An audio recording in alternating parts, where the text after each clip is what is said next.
Welcome to the Ask Faleskini podcast with a guest. I'm proud to present Joe Dillon, divorce mediator. Welcome to the show, Joe. Hi, Peter. Thanks for having me. Great to be here. I'm so excited because you're not a divorce lawyer, but you're a divorce mediator. So Yep.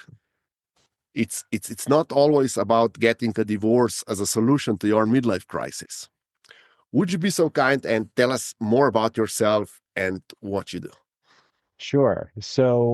I am, as you said, a mediator. So unlike an attorney who represents one party and tries to fight for their client, I'm a mediator and I work with both spouses in a couple and I try to advocate for both of them. So if they want to end their marriage, I help them come up with solutions that are fair for both of them.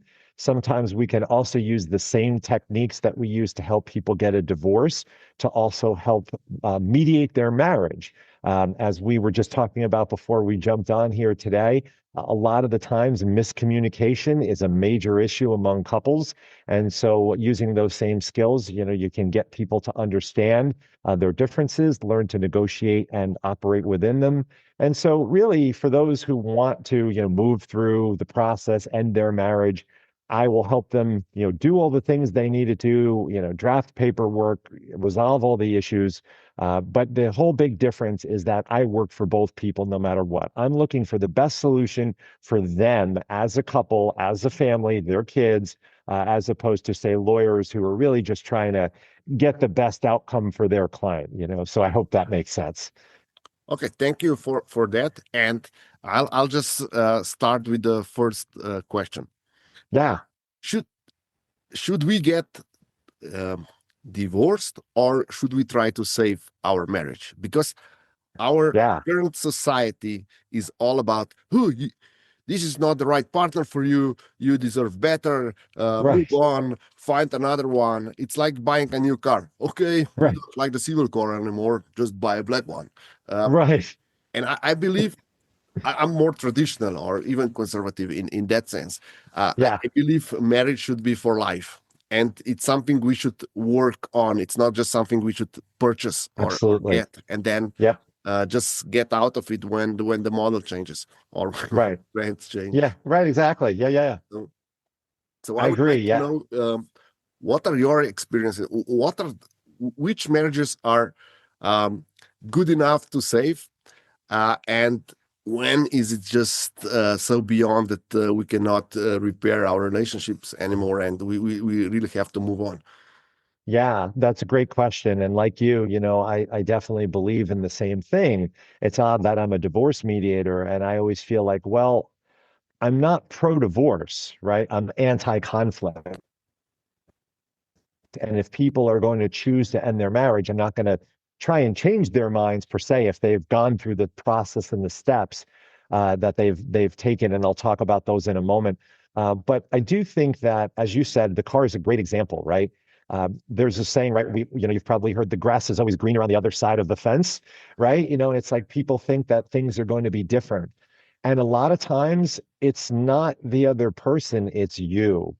And people, especially in midlife, right, where we were talking, you have to be open to taking a hard look at yourself and taking a hard look at the role you're playing in what may be going on in your marriage, right? And we all love to blame, right? We love to point the finger at the other person. If you did this, it's like, well, what did I do in this situation, right? So to give you an example, one of the questions we ask on our intake form, a couple of them, is one of them is, have you done everything you can to save the marriage? Now, that seems like an odd question from a divorce mediator, right?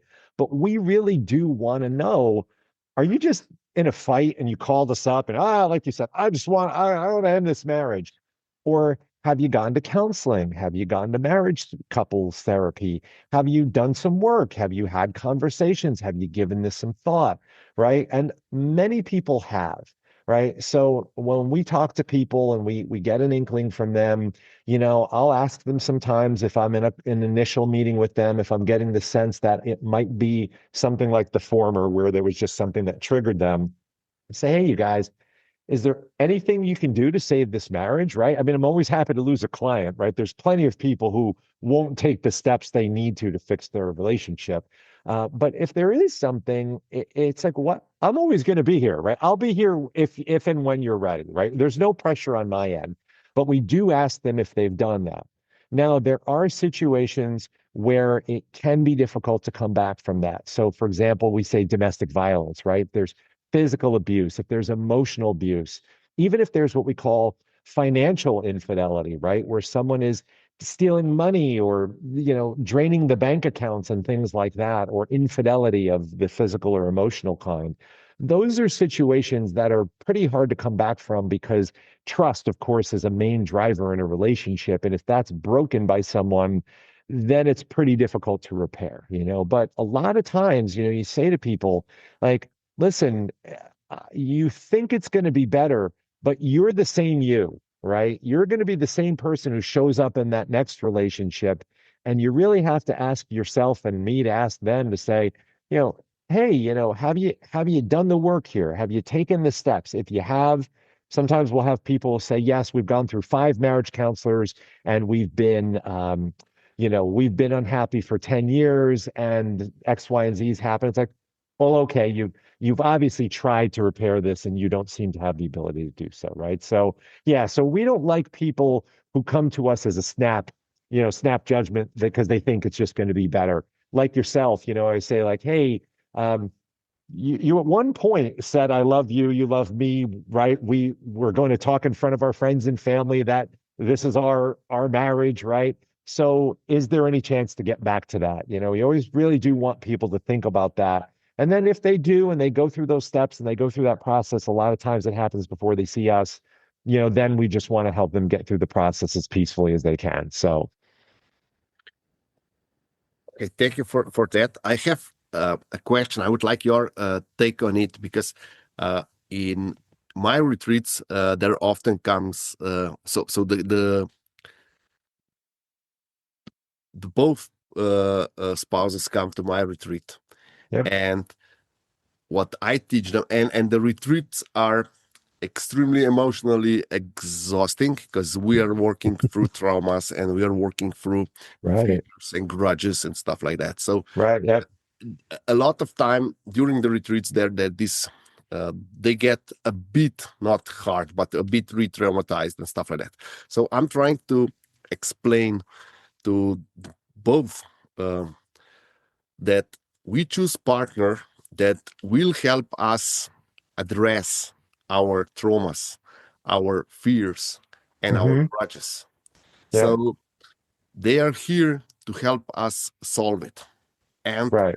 we can always solve them by being irritated enough to be pushed in a situation where we have to solve them because it's Right. better not to address our problem. Right. Right. Yeah. So, would you agree that um, people are not aware of this and they don't understand that their partner is their partner because they help them develop themselves. As Jung would call it, they would help to walk on the path of individualization. And what we see or what triggers us in our partner is basically the best thing that can happen to us because it helps us resolve our own issues. And if we don't see it as I have pictured right now, then we want a divorce. But if we see it as an opportunity to grow, then I believe you as a divorce mediator is the best choice. What's your take on that? Yeah, so you're right. Like I believe that when a partner that you attract, right? So when you attract a partner and you get married to someone, like you said, it's kind of like a mirror sometimes, right? Where you're looking at this person and they might be all the things your parent was, or they might be all the things that you wish you were that you aren't, and then that upsets you because you're not like that person. But I think the biggest thing, and what you were kind of talking about, what I see is that this person, this partner of yours, if you will, it is so kind of so in tune with you and so connected with you that they know how to push your buttons and they know how to point out your shortcomings and they know where the traps are, right? And you don't like that because nobody wants to be told that they're not perfect or that they've got to work on themselves or there's something, and instead of choosing to look at it as something is wrong with me, you say to yourself, this is an opportunity for me to improve. And I'll use this as an example, right? So anyone who's a fan of professional sports, right? So any sport, pick a sport. I'll use football in the universal sense, right? We can say American or international, right? So to all of us, it means different things. But um, you don't just show up on a team and you say, Coach, I'm here, put me in. You practice, you watch film, you study your opponents, you read books, you go out, do drills. You're doing all these things to improve yourself as a player. Why wouldn't you do the same in your relationship, right? And so then you can look at your spouse almost as a way as your coach, right? Your spouse can kind of say, you do X, Y, and Z. No, I don't. It's like, well, they're the observer, right? They're looking at it, and if you can get past, and I think here's a really key point. If you can embrace the fact that your spouse has your best interests in mind, and they are not passing judgment on you, but rather saying, I know you can be better. I want you to be better. I support you in being better. That's when you can unlock magic, right? Because, sometimes my wife will be like, what are you doing that for? I'm like, leave me alone. And then invariably, an hour later, it didn't go well, and I should have listened to her, right? Because she was standing outside I'm trying to unclog the toilet and I'm banging on the pipes or whatever I'm doing, right? And she's like, if you just got a snake and put it down the toilet, you could leave me alone. I know better, right? But sure enough, I got the snake, and in 5 seconds it was clear. So, so I think those are the kinds of things, right? When you see about that partner, right, that you were talking about, that this partner has those things that you're looking for, right? Sometimes you want to look to them as inspiration, but again, it's always a conflict, I think, in feeling like you have some shortcoming, whereas as opposed to that person could serve as inspiration. So I hope that makes sense. Yeah, if I understand that correctly, we have to think about our partner as our spouse as our accountability partner, Yeah. not someone that is our adversary. And Right, exactly. Yeah, exactly. Right. Because this person has, like, by definition, right? You think about your friends, think about your family, right? Think about all the people, Peter, in your life. And you say to yourself, well, I could probably count on one hand the people that I could really, if there was a problem, I could give them a call and they would drop what they were doing. And in my world, I know the number one person on that list is my wife, right? I know that without a doubt. And I embrace that. So whenever something crops up, like my example about unclogging the toilet, it's hard to remember at that time that this is the person who has my best interest in mind, who would do anything for me, who wants me to get the best outcome, right? Because I'm in the middle of my own emotions. But if you can remember that, that makes life a lot easier. And I think it makes people connect in a more deep and genuine way, which in turn fosters better relationships, right? yeah, that's amazing. So, to my specialty, midlife crisis. Yeah. So, one of let's say stereotypes about midlife crisis is you have to get a sports car and you have to get a younger wife. So, Hmm. um, and these are stereotypes, and of course, Yeah. some like it, some think they're true, some are not, and stereotypes are usually, uh, let's say, close enough to the reality. But Right. They like, exist for a reason. Yeah.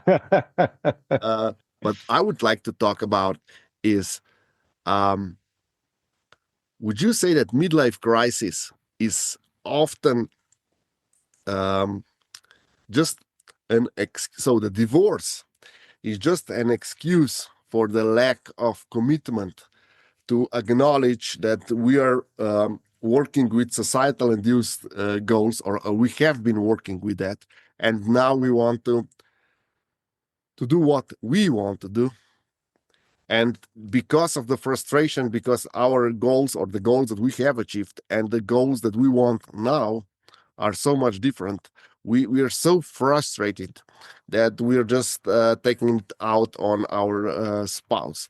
Mhm. Could that be um, a reason for so many divorces this day? Because we don't treat our spouse as an we treated them like an asset, or however we want to call it. Right. We don't treat them, as you said, as a trusted friend, as the number one person that will jump to help us and be there for us when we need something. Um, so, are we spoiled? Is there?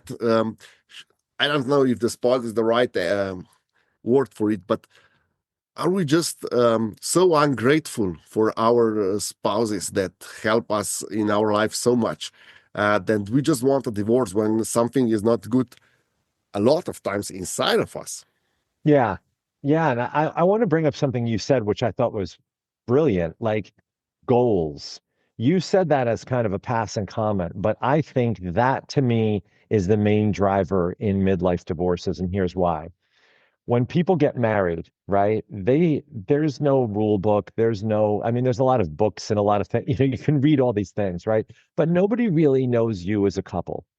And I don't think enough couples at the beginning of their relationship and then throughout their relationship talk about what goals they want as a couple, right? We all think about we get a job. I want a promotion. I want to have kids. I want a new car, right? Me, me, me, me.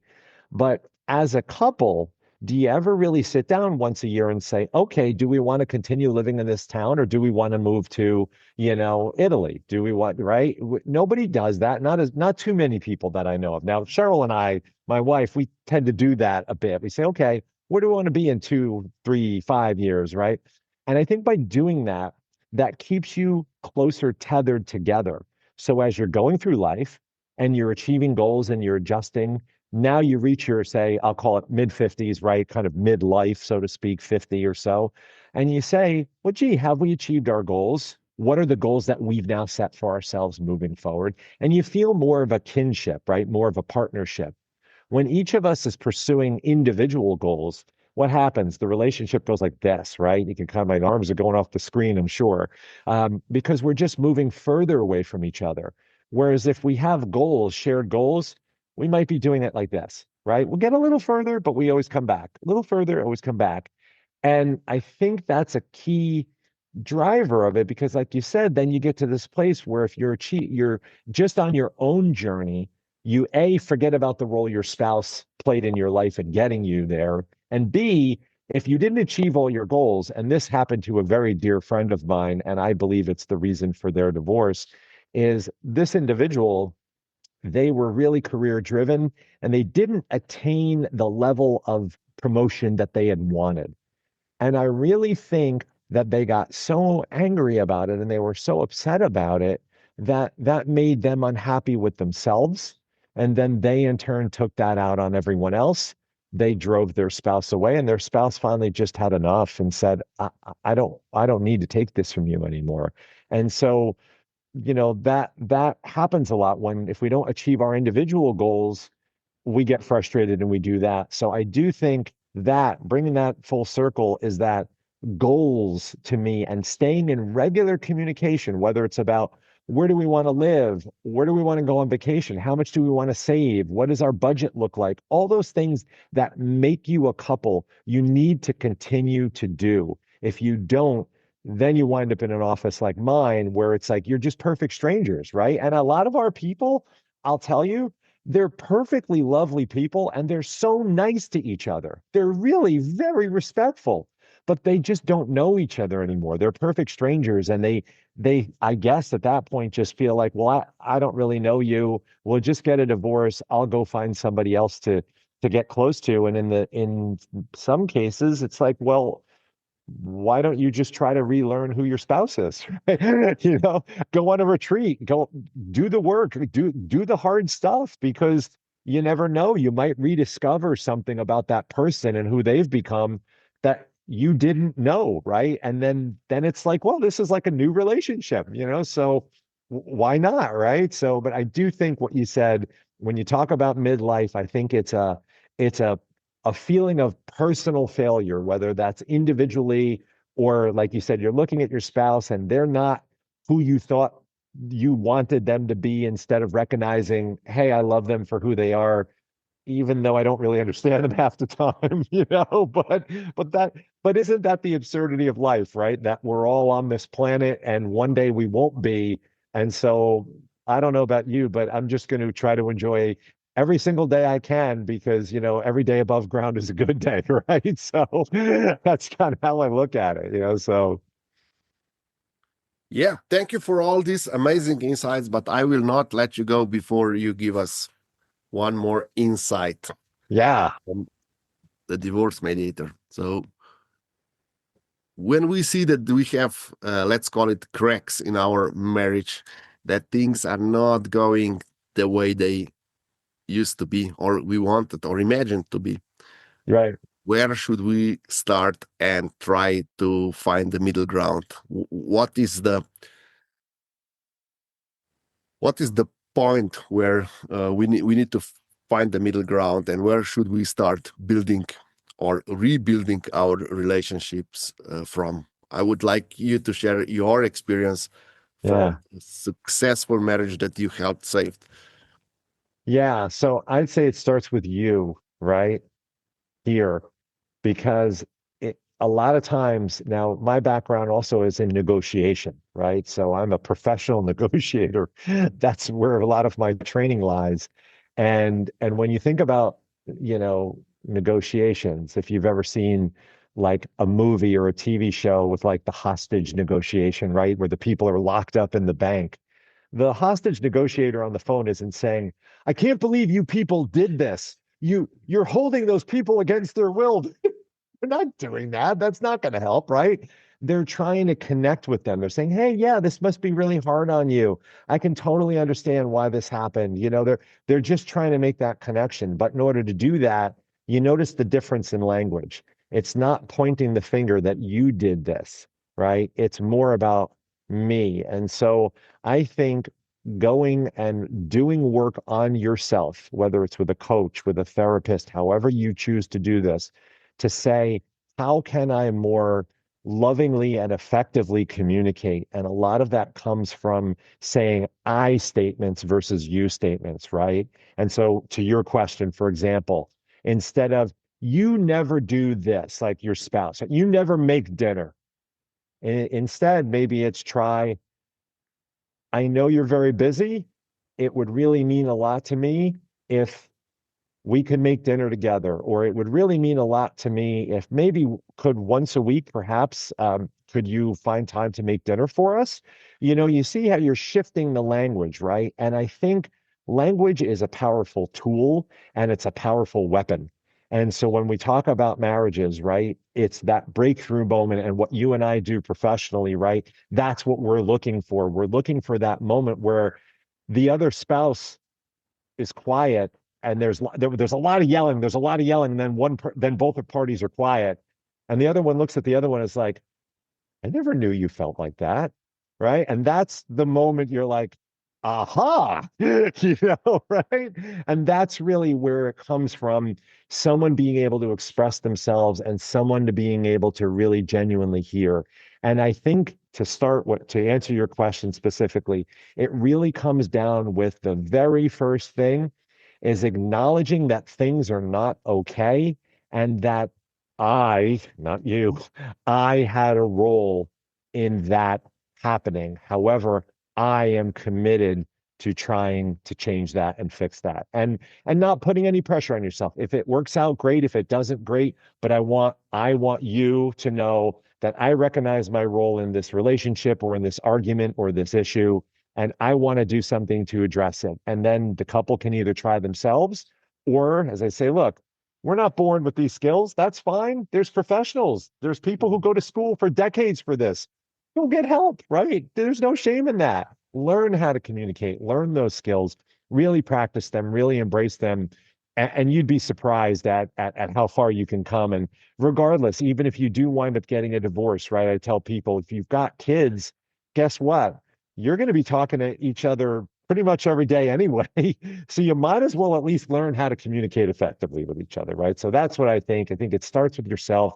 It starts with communication. It starts with, as we say, probably you say in your world as well, acknowledgement and validation, right? I know there's an issue. You're right, there's an issue. I understand I have a problem with it. You know, I have a role in this issue. And that is a great first step towards trying to rebuild those bridges. Thank you, Joe. Thank you for all these amazing insights. Before Yeah. we finish, please let our listeners and viewers know where they can get in touch with you. Yeah, certainly. So the best place for us is probably our website. It's equitablemediation.com. So that's our company, Equitable Mediation. If you go there, if you're looking for either we call it divorce mediation or marriage mediation, right, to save your marriage, you can get all kinds of information on our website. We have a learning center with courses and videos and podcasts and articles. We really believe in education, right? Like I said before, we're always happy to lose a client. So if you're in the market to try to save your marriage, we can help you with that. Or if you've tried and you're unable to do so, we can certainly help you amicably, peacefully separate, divorce. But that's a great place. So equitablemediation.com, and you can even book a free call with us. We're always happy to answer any questions. So we just want to support people however we can in whatever decision and whatever direction they choose to go. So, Thank you again. all right. Thank you, Peter. It's great talking with you.